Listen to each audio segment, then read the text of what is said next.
Bonjour à tous, on se retrouve pour une nouvelle vidéo lecture de la semaine avec cette fois-ci un autre manga, Ludwig Révolution par Kaori Yuki. On est sur un petit shoujo qui je crois commence à dater un petit peu. 98, première édition en septembre 2007. Donc première édition française en septembre 2007, sinon c'est 98. Donc globalement plutôt ancien. Ça va être tout simplement l'histoire de Ludwig justement. On va aller direct sur la quatrième de couverture. Beau, intelligent, arrogant et dragueur, le prince Ludwig alias Louis voyage à travers le monde avec son valet Wilhelm à la recherche de la femme idéale. Des contes de fées que nous connaissons bien vont être transformés en parodies grandioses et satiriques. Plongez dans ce monde fabuleux, où Kaori Yuki est en pleine possession de son art.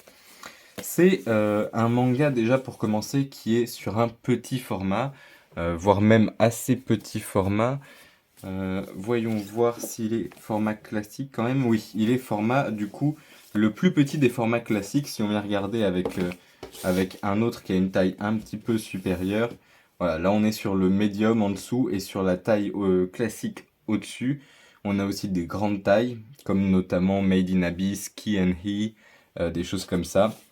Qui est I d'ailleurs, j'imagine, puisque Kevin Tran l'a fait dans son époque où il était surtout sur du français.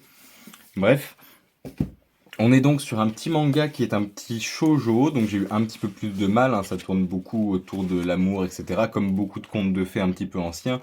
Le premier d'ailleurs qui est revisité, c'est Blanche-Neige. Donc quand on dit assez ancien, c'est effectivement quelque chose qui est connu depuis très longtemps, mais qui devient très très différent du conte original, il y a une grosse différence avec. Et ce côté-là est très sympathique. Ça nous laisse découvrir un univers quand même plus sombre et plus réel, entre guillemets, que les contes à l'ancienne, comme on peut les connaître, voire même comme ils sont transformés dans les Disney, puisqu'on est très très loin de l'original dans Disney. Donc plutôt positif à ce niveau-là. Après, moi, j'ai personnellement eu plus de mal, mais en tant qu'homme adulte, c'est forcément un peu plus compliqué d'apprécier une œuvre qui a été pensée pour les jeunes filles, puisque shoujo, c'est ça, hein, c'est que la cible de vente, c'est les jeunes filles. Donc forcément, je suis pas la cible première. Autrement, on a des pages qui sont quand même bien remplies et bien détaillées. Presque un petit peu trop, ça fait un petit peu compact de temps en temps, un petit peu resserré, ramassé. Mais autrement, on est quand même sur quelque chose de sympathique visuellement, avec des histoires plutôt bien du coup. Donc j'irai quand même le recommander. Et j'ai eu le temps du coup en feuilletant les pages de voir que la première édition japonaise s'est terminée d'imprimer en 2004. Donc début en 98, fin en 2004. Euh, a priori. Voilà, on va pas passer beaucoup plus de temps dessus, puisque comme je vous ai dit, j'ai moins accroché, donc c'est un peu plus difficile pour moi d'en parler qu'un truc que soit que j'ai vraiment détesté, soit que j'ai vraiment apprécié.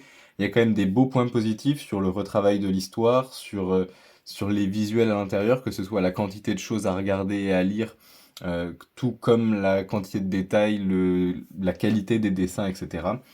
Donc j'irai quand même vers une recommandation. On va s'arrêter là. Je vous dis merci à tous et bonne journée.